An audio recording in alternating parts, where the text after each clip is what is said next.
오늘 살펴볼 이야기는 정말 영화보다 더 영화 같은 1940년대에 벌어진 엄청난 화학적 속임수입니다. 2차 세계대전의 혼란 한가운데서 한 천재적인 과학자가 오직 자신의 화학 지식 하나만 무기로 삼아서 총칼로 무장한 군대를 완벽하게 속여넘긴 사건이죠. 과연 어떤 일이 있었는지 바로 들어가 보겠습니다. 만약 여러분이 1940년 4월 코펜하겐 한복판에 있다고 상상해 보세요. 창 밖으로는 독일군이 덴마크 거리를 점령하고 쾅쾅거리며 진군해 오고 있습니다.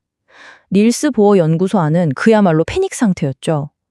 안에 있던 과학자들은 자신들의 가장 소중한 자산을 두고 삶과 죽음이 갈릴 수 있는 치명적인 결정을 내려야 했습니다. 진짜 1분 1초가 촉박한 상황이었어요. 이 상황이 대체 얼마나 숨막히게 절박했는지 이해하려면 당장 들이닥친 나치 수색대의 정확한 타겟이 뭐였는지부터 짚고 넘어가야겠죠. 이 타겟은 바로 막스 폰 라우에와 제임스 프랑크, 두 거장의 노벨상 금메달이었는데요. 참고로 폰 라우에는 나치가 아주 단단히 벼르고 있던 반나치 인사였고요.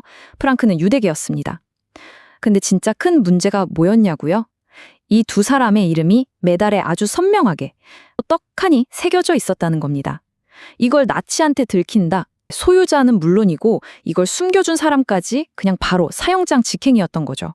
군화 발소리가 말 그대로 건물 코앞까지 다가오고 있는 상황에서 과학자들은 어떻게든 이걸 숨겨야 했습니다. 하지만 그들 앞에는 도저히 물리적으로 해결 불가능한 장벽들이 있었죠. 당시에 금을 몰래 밖으로 빼돌리다 걸리면 무조건 사형이었습니다. 게다가 노벨상 메달, 사진으로 보신 분들은 아시겠지만 생각보다 엄청 크고 묵직하거든요. 그냥 한눈에 이거 노벨상이네 할 수밖에 없는 모양이잖아요. 뒷마당에 묻을까 고민도 해봤지만 나치의 혈안이 된 그 정밀한 금속 탐지 수색을 피할 수는 없었습니다. 그러니까 어딘가에 물리적으로 숨긴다는 것 자체가 아예 불가능했다는 뜻입니다. 이 금덩어리가 아예 세상에서 사라져 버려야만 했어요. 다들 절망에 빠져 있던 바로 그 순간 정말 구세주처럼 한 사람이 나섭니다. 헝가리 출신의 화학자 조르주 드 헤베시였죠. 이분이 진짜 기가 막힌 아이디어를 하나 내는데요. 숨길 수 없다면 그냥 금의 형태 자체를 아예 파괴해버리자라고 제안한 겁니다. 오직 분자 단위의 화학 원리 하나만 믿고 말이죠. 자, 그럼 과학의 영역으로 살짝 들어가서 이 미친 계획이 도대체 어떻게 가능했는지 들여다볼게요. 헤베시가 꺼내든 궁극의 무기는 바로 왕수라는 엄청나게 위험한 화학 용액이었습니다. 염산이랑 질산을 섞어서 만든 건데요. 금은 웬만한 산에는 절대 안 녹잖아요. 그런데 이 왕수라는 녀석 앞에서는 금도 속절없이 스르르 녹아내린다는 그 치명적인 성질을 헤베시가 정확히 꿰뚫어 본 겁니다. 이 마법 같은 과정을 볼까요? 먼저 질산이 산화제로 싹 작용을 하고요. 동시에 염산의 염화이온이 차기온을 형성하면서 금을 꽉 붙잡아 버립니다. 그러니까 그 영롱하고 묵직하던 고체 금메달이 서서히 아무도 정체를 알아볼 수 없는 평범한 주황색 액체, 즉 염화금산으로 완전히 변신해 버린 겁니다. 근데 여기서 손에 땀을 쥐게 하는 엄청난 변수가 있었습니다. 노벨상 메달처럼 순도 높고 덩치 큰 금이 녹는 속도가요. 진짜 사람 피 말리게 할 정도로 엄청나게 느리다는 거였죠. 게다가 화학 반응이 일어나면서 염소가스 같은 한 모금만 마셔도 훅 갈 수 있는 맹독성 가스가 방안을 꽉 채웠습니다.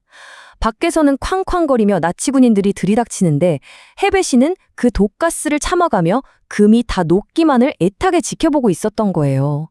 마침내 들이닥친 나치 수색대가 연구실 문을 거칠게 열어젖힙니다. 불법 반출물을 찾겠다고 모든 서랍을 다 뒤집고 마룻바닥까지 샅샅이 파헤치기 시작했죠. 이 사건이 주는 최고의 카타르시스가 바로 여기입니다. 나치의 그 무자비하고 치밀했던 수색망이요. 그냥 선반 위에 덩그러니 놓여있던 아주 우아한 화학적 위장술 앞에서는 완전히 바보가 되어버린 거죠. 나치 군인들 눈에는 이거 그냥 냄새나는 유독성 화학 폐기물이네 하고 쳐다보지도 않을 흔한 시약병이었지만 화학자인 헤베시의 눈에는 평범함 속에 완벽하게 숨겨진 두 개의 노벨상 메달이었으니까요. 그 후로 5년입니다. 5년이라는 그 길고 끔찍했던 시간 동안 제2차 세계대전이 온 유럽을 쑥대밭으로 만들었잖아요. 그런데 이 주황색 액체가 담긴 병은 보어 연구소의 높은 선반 위에서 단 한 번도 그 누구의 의심도 받지 않은 채로 아주 완벽하게 살아남았습니다.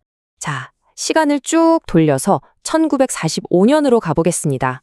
마침내 전쟁이 끝이 나고 헤베 씨가 이 기가 막힌 마술의 피날레를 장식하러 연구소로 돌아옵니다. 그가 어떻게 했을까요? 그냥 자기가 걸어뒀던 마법을 거꾸로 풀면 되는 거였죠. 염화금산 용액에 화학적 환원제를 딱 투입해서 금 이온이 전자를 다시 얻도록 강제했습니다.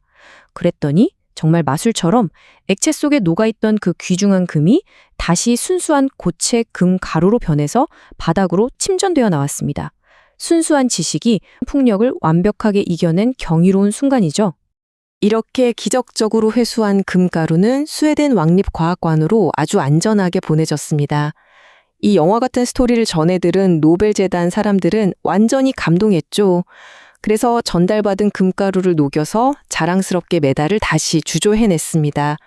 그리고는 원래 주인인 폰 라우웨와 제임스 프랑크에게 이 소중한 메달을 무사히 돌려주게 됩니다. 그리고 이 이야기에 진짜 소름 돋는 에필로그가 하나 더 있는데요. 이 모든 은폐작전을 설계하고 지휘했던 배후의 천재, 조르주드 헤벳이 본인도요, 전쟁이 한창이던 1943년에 자신만의 노벨 화학상을 수상하는 엄청난 영예를 안게 됩니다. 정말 드라마보다 더 드라마 같죠? 여러분, 오늘 함께 본 이 이야기는 단순한 옛날 일화가 아닙니다. 물리와 화학의 원리를 깊이 이해한다는 것이 때로는 총칼과 폭정에 맞서는 가장 강력하고 궁극적인 무기가 될 수 있다는 걸 완벽하게 증명해 주거든요. 여러분은 어떠신가요? 이런 힘을 가질 수 있다면 내일을 위해 오늘 당장 무엇을 탐구하고 공부하시겠습니까?